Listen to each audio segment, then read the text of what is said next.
wrong tools, and Phyllis and I had the wrong tools for a long time. And now we have the right tools and we can build, which is really exciting. That's interesting. So I wonder, go ahead, Rob. Go ahead, Rob. I really want to get to the tools that you're talking about, but I'm so interested and intrigued how you guys got off to such a low start or a bad start.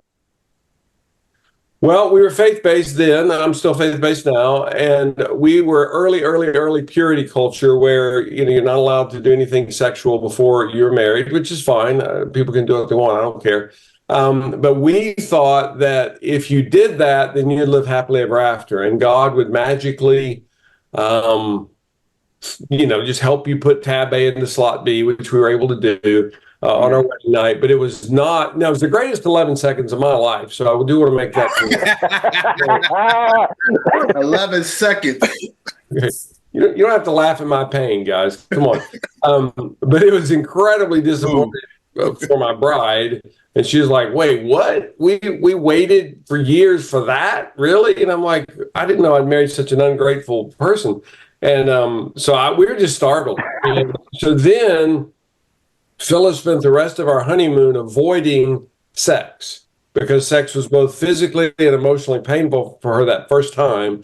And so we did a lot of water skiing on our honeymoon because Phyllis figured out if we're water skiing, none of that sex stuff is going to happen.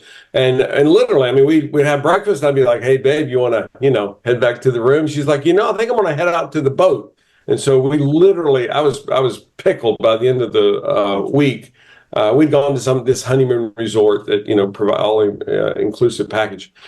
So we didn't have the tools to talk to each other about that. We'd never talked to anybody before our marriage about sex. I mean, just a general, stick tab A into slot B conversation, but nothing beyond that. So we sure as heck weren't going to talk to anybody after. And so and again, we didn't know, we didn't understand how we had missed each other. We knew I don't even know if we really knew it was about sex. We just knew that she was avoiding me. She was pre-avoiding me. She wanted to make sure that she didn't accidentally end up in a situation where I could grab her boobs or whatever.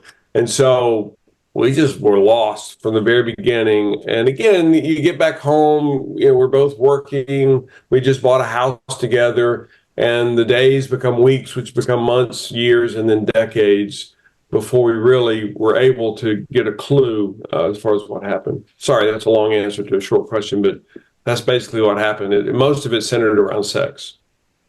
Yeah, I think that's a great answer because for those faith-based people like you're talking about, I feel like they may be ill-equipped, and especially when families don't know how to, or the parents might not know how to direct them.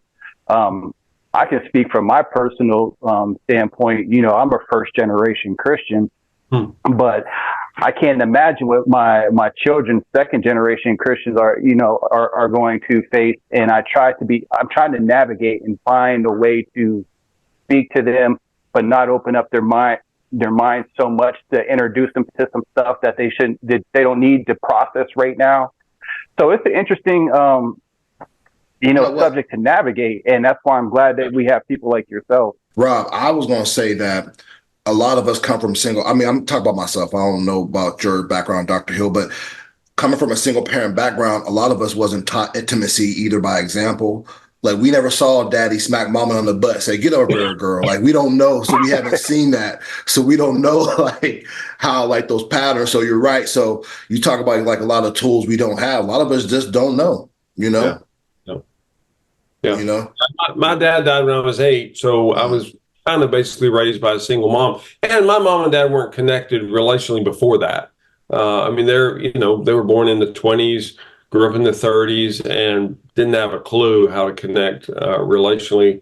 I'm one of 6 kids, so obviously they understood tab A. Yeah, they knew how to do it, but they didn't know how to connect relationally. They knew how to connect.